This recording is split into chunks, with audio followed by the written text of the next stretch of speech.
Party ఎవరికి ticket ఇస్తే వాళ్ళ కోసం పనిచేస్తారని స్పష్టం చేశారు మంత్రి కోమటిరెడ్డి వెంకటరెడ్డి.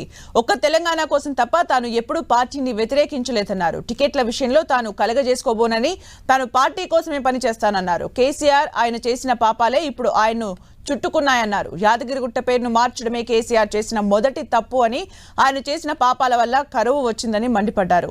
దేవుడి పేరు పెట్టి కాళేశ్వరం ప్రాజెక్టు కట్టి సర్వనాశనం చేశారని ఫైర్ అయ్యారు. దళిత బంధు, సీఎంఆర్ఎఫ్ నిధుల మంజూరులో కమిషన్లు తీసుకున్నారని, ఎన్నికల తర్వాత అన్ని అక్రమాలపై విచారణ జరిపిస్తామన్నారు.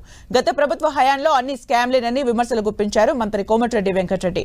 టానిక్ షాప్ లో 5,000 కోట్లు గొర్రెల స్కామ్, చేప పిల్లల పంపిణీలో ఎన్నో కోట్ల కుంభకోణం జరిగిందన్నారు.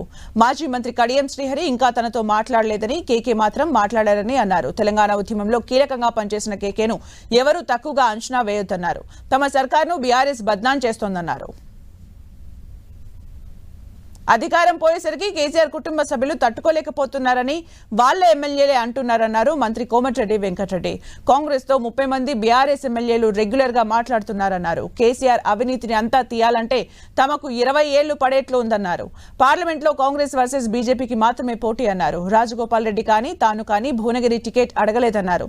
తమ పెద్దన్న కొడుకు తమకు చెప్పకుండా దరఖాస్తు ఇచ్చారని, అది తెలిసాక తాము వద్దని చెప్పామన్నారు. మా అన్నదమ్ములను ఎవరూ విడదీయలేరని, రాష్ట్ర వ్యాప్తంగా తన తమ్ముడికి ఫాలోవర్స్ ఉన్నారన్నారు. తమ పేర్లు సోషల్ మీడియాలో ట్రెండింగ్ అని, అందుకే రూమర్స్ వస్తున్నాయని అన్నారు. కొత్త వాళ్లకు టికెట్ ఇవ్వడం అంటే గెలిచే వాళ్లకు ఇస్తున్నామని చెప్పారు మంత్రి కోమటిరెడ్డి వెంకటరెడ్డి.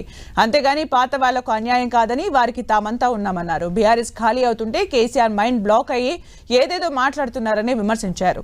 తమ గేట్లు తెరచుడు కాదు, తమ గేట్లు పగలగొట్టి కాంగ్రెస్ లో పెద్ద సంఖ్యలో నేతలు జాయిన్ అవుతున్నారన్నారు. బీఆర్ఎస్ లో ఒక్కరు కూడా మిగలరన్నారు.